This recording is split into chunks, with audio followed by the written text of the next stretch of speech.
The Metropolitan line used to be a much bigger deal.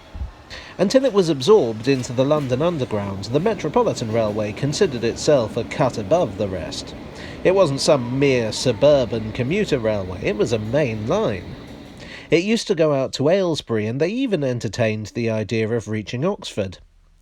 But if one man had his way, it would have gone further still. Much further.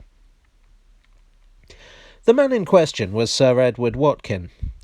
We don't use the term railroad baron in Britain, but if we did, Watkin would definitely be one.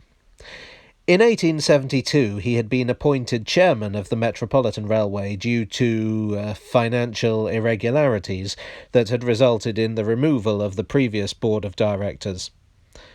Watkin was a pretty good choice, having nearly 30 years railway experience at the time. Listing all the railways he was involved with would take an awfully long time and probably not be very interesting to all but the most hardcore train nerds, like me. But suffice it to say that he was a highly regarded railwayman involved in the development of railways all around the world, and sat on the boards of several companies in Britain and abroad. There are, however, some companies that are very relevant indeed. He was on the board of the South Eastern Railway, which ran from London to Dover and Folkestone. He was chairman of the Manchester, Sheffield and Lincolnshire Railway. He was on the board of the Chemin de Fer du Nord, which served both Calais and Paris, among other places. He also agitated for the construction of a new main line that would link the Manchester, Sheffield and Lincolnshire to London. This would eventually become the Great Central Main Line. If you've ever wondered why Marylebone has Great Central tiled into its walls, that's because Marylebone was the Great Central Railway's terminus. Oh, but there was more. In 1875, 3 years after Watkin took charge of the Metropolitan, an Act of Parliament was passed, allowing the Channel Tunnel Company to begin digging at a site between Dover and Folkestone. The scheme was backed by the South Eastern Railway. Watkin became impatient with the lack of funds forthcoming and formed his own company to take the scheme over, the Submarine Continental Railway Company.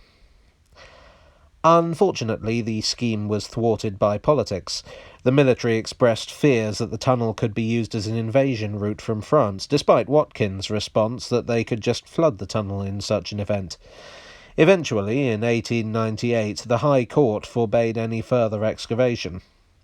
The following year, the Great Central would reach London. You may have figured out what I'm getting at here.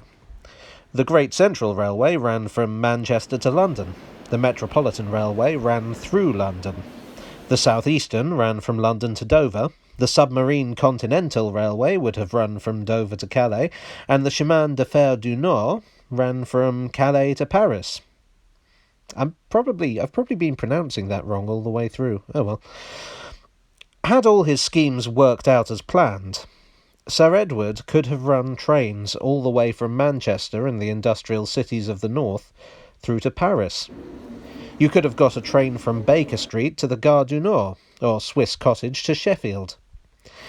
There's some debate as to whether this was actually Watkin's plan. It's true that at no point did he express this as his intention, but it's my personal belief that it was.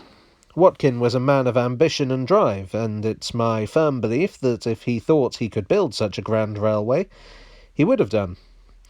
If nothing else, think of the money to be made off such a line. Of course, we'd have to wait until 1994 for the inauguration of a Channel Tunnel, but by then it was too late for Watkin's scheme. The Great Central Main Line was closed in sections from 1966, one of the most controversial of the many railway closures of that era. It would take a long, long time, but it seems that we might finally get something approaching Watkin's dream. High Speed 1 is a fast line from the Channel Tunnel to London, and High Speed 2 is planned to link London to Manchester.